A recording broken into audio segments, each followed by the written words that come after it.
Yes guys, welcome back to the channel. Welcome back to brand new video. Now there's story going around that Newcastle are in a bad financial situation and they might need to sell some of the big stars they have at the club in order to rectify the situation. A couple of stars have been linked with the move away already. Guimaraes to Barcelona, Kieran Trippier and Alexander Isak as well to Arsenal. In this video, I'm going to be diving into the stories that Mikel Arteta is interested in Alexander Isak, and maybe Edu and Mikel are trying to leverage the advantage that Newcastle have spent a lot of money while they've not been making that money back. So probably they need to sell some of these players in order to run and escape away from FFP punishment. So hit the like button, subscribe to the channel as well. So let me know in the comment box below. We are talking about Alexander Isak here as one of the main striker targets that are being revealed for Mikel Arteta and Edu. He is on Mikel Arteta and Edu's list here, and it's not the first time we have actually looked at him. We looked at him right in 2021 and also in 2022. I think 2021 actually. Arsenal wanted to sign him from Real Sociedad, but then we didn't get the deal done. Do you think he's a good player? Do you think he's a quality player Arsenal should be signing this summer, right? It might be a very difficult deal to do. Newcastle are also looking to bring in a striker as well. So do you think maybe in the summer Arsenal could capitalize and bring in Alexander Isak? And do you think he's a player that can score some goals? I mean, he's not a typical number 9 for you, but he does score some goals. I mean, so let me know in the comment box below. Are you convinced about his profile and his statistics as a player? Now, the story comes in from the beautiful people at Football Transfers, and they're saying that Newcastle transfers, Arsenal boss Mikel Arteta eyes sensational Alexander Isak transfer in this summer, in this upcoming summer. So they're saying Arsenal are becoming frequent overlappers within the Newcastle transfer news, as yesterday it was revealed that Newcastle wanted to sign Mikel Arteta's defensive target Ousmane Diamonde. Well, it's been revealed that Mikel Arteta is eyeing his own payback, which could affect Newcastle even better. They're saying, according to an exclusive report from Football Transfers, Arsenal are eyeing a sensational move for Alexander Isak of Newcastle. With Callum Wilson out injured, Isak is stippled as the first choice striker for Eddie Howe. However, with PIF eyeing a new striker signing in this January, there is no saying whether or not Alexander Isak will be allowed to leave in the summer. Isak is a terrific striker who suits Eddie Howe's system very well. When it comes to sheer technical ability, there aren't many better than him in England. This is why Arsenal would like to sign him. Would like to sign the Swede international as they seek to add more threat in the front positions as well. And they're also saying with Gabriel Jesus being best utilized as a wide player. Anything could happen between now and the summer transfer window, which is when Arsenal are more likely to pursue Alexander Isak. That is according to Football Transfers, and that is the story. Could Arsenal think about Alexander Isak? Are Arsenal really trying to consolidate Alexander Isak as among the striker options we have for the summer? Now, I don't think it's a coincidence that Mikel Arteta wanted him in 2021. While he was still at Real Sociedad, he was a good player, he was a quality player, and I still think he is a quality player. What we have seen him from the Premier League, those little brilliant flashes, there is a quality player there. But for me, Gabriel Jesus and Alexander Isak, that is the same profile. That is the same profile. Isak is very tall, but his height actually doesn't score for you headers and doesn't actually win you area duels. He's such a tall striker, quick, very fast, but I don't see any difference between him and Gabriel Jesus, right? Wherever he has been, he has had a good spell. He has had a good campaign, but it's either he's yet to blow up as a striker and he's yet to maximize his ceiling, and obviously he's not yet maximized his ceiling because he's still young, or he's going to be a mediocre mid-table striker that scores you 10 to 12 to 13 goals a campaign. I think I see that element in Alexander Isak. Don't get me wrong, good player, absolutely very, very quality. But in terms of being a ruthless finisher, in terms of being a selfless striker, a selfish striker, is he that kind of guy that doesn't care about all these other strikers, doesn't care about what is happening around him, he just wants to score a goal for the team. I don't think so. I don't look at him as a profile that is going to be in the same category as Erling Haaland, in the same category as Ivan Toney, in the same category as Victor Osimhen. Because we're talking about predators, we're talking about lions in the penalty area, we're talking about foxes in the boxes. I don't think that's Alexander Isak. I don't think he's a solution to our goal problem. Now, let's first talk about whether it's a deal that could happen and whether the interest is there. I think the interest could be there. Probably Edu and Mikel Arteta have looked at him and they've gone, can we sign him? Do you think there is a way we can sign him? And they've looked at Newcastle's financial fair play position, and that gives us a chance, right? Newcastle have spent a lot of money, 80 million, I think, on Sandro Tonali, very huge money on Alexander Isak, Trippier, and a couple of other players.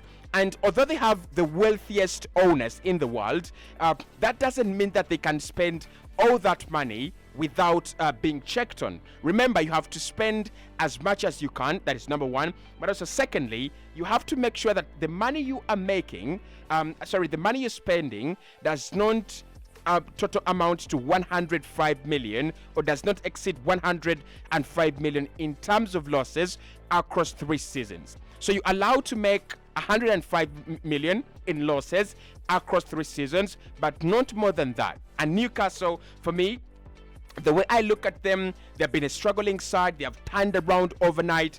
There are going to be questions. How have you done it? Where are you getting this money? How are you making this money, right? They're not in Europe. They've not played in Europe like in very many years. And when they played this season, they were actually knocked out very, very quickly. I don't think Newcastle have the money they have been spending. So I think there is some truth that Arsenal could be trying to leverage their financial position. If they're going to run away from FFP, if they're going to run away from this problem they are in, they might need to sell. It is not absolutely concrete that they will sell, but they might need to sell some of these players, and Alexander Isak is one of those players. I believe his market value has kind of gone up ever since he signed for Newcastle. He's been a phenomenal player. He's been a very good player. I like him on the wings. He's got the confidence, the ability to beat a man and just drain him. Like, just drain defenders, wash defenders out of his way. I like that. I like a player who's got those extra assets. So, the interest is genuine for me. And I also think that Arsenal could be trying to leverage the situation at Newcastle. Let's talk about Isak as a player. Ever since he's been at Newcastle, many people have actually not looked at his goal scoring ability and numbers. What most people actually look at is what Alexander Isak does on the pitch, what he does as a player. And he's very, very interesting, but he's becoming like the likes of Karim Mitoma.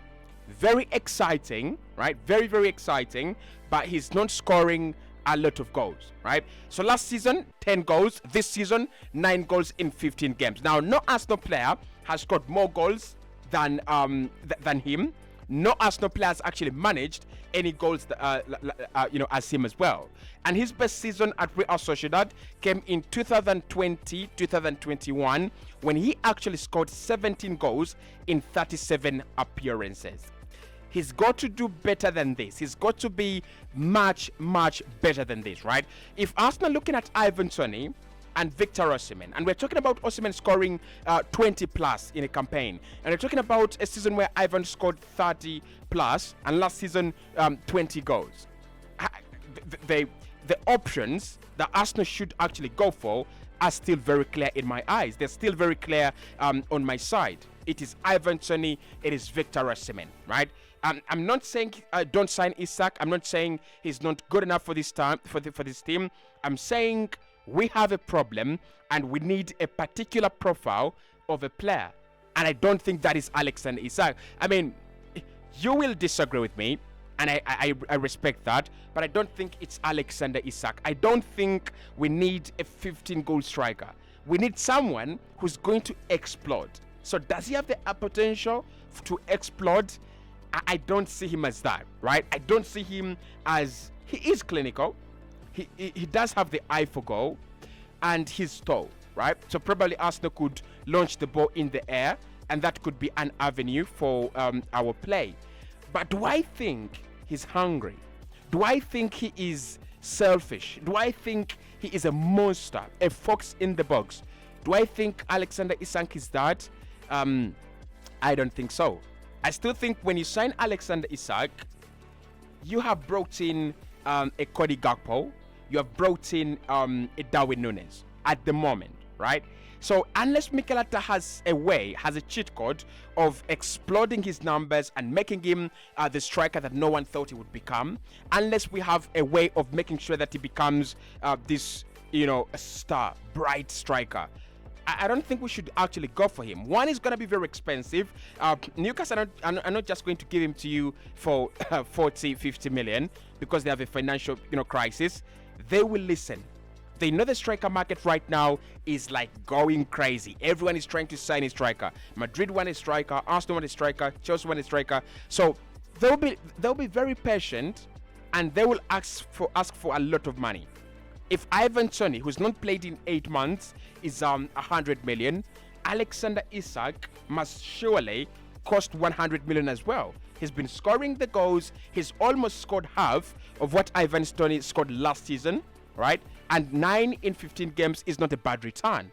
So for a lot of money, 100 plus million, for a player who is not actually, a ruthless goal scorer, a ruthless poacher, I don't think Arsenal are looking in the right direction. I don't think we are looking for at the right player. But in terms of what Mikel Arteta wants as manager, right? He's been disappointed with Gabriel Jesus.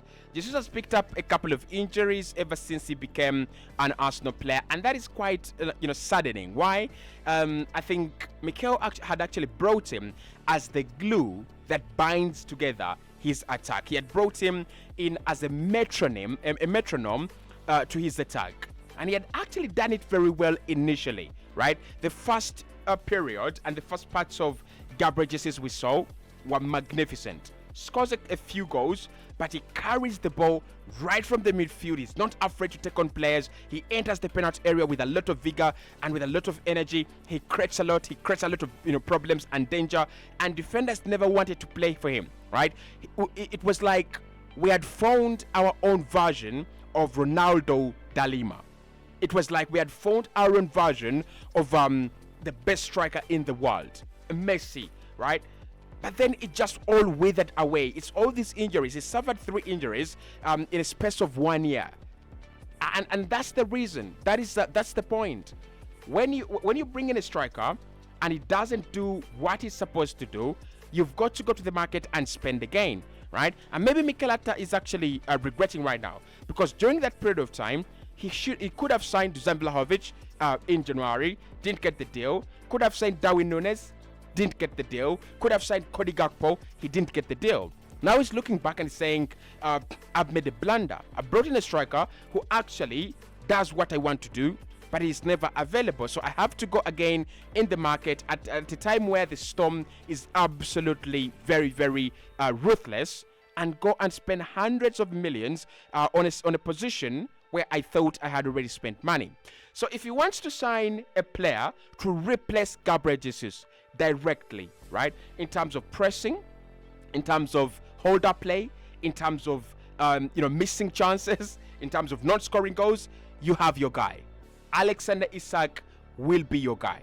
He is one of those strikers in the world that are very good at pressing. He hunts players down, and when he's on the ball, boy oh boy, you don't want to stand in his way. He's electric, and this article puts it very clearly. When it comes to technical ability, when it comes to dribbling, when it comes to getting players out of the way, are there many players better than him? You can start mentioning Messi. End of story. Maybe Iniesta, but he's one of those players that he doesn't let go of the ball unless he's decided to, right? But for me, we are looking for a ruthless number 9. We are looking for a goal scorer. We're looking for a bastard that doesn't care about other bastards. That's what we're looking for at the moment. And I don't think that is Isak. I think that is Toney. That could be Victor Osimhen. But Isak, I have my own doubts. I really, really do, right? Isak would be a player we sign as a winger stroke striker. So if we are going to try to make sure that we have enough depth in the wide areas, but also cover the striking area, Isak is a player you look at. But other than that, I'm really not convinced about his profile. Let me know what you think about the Alexander Isak rumors, and of course we'll be touching a story on Ivan Toney very, very soon.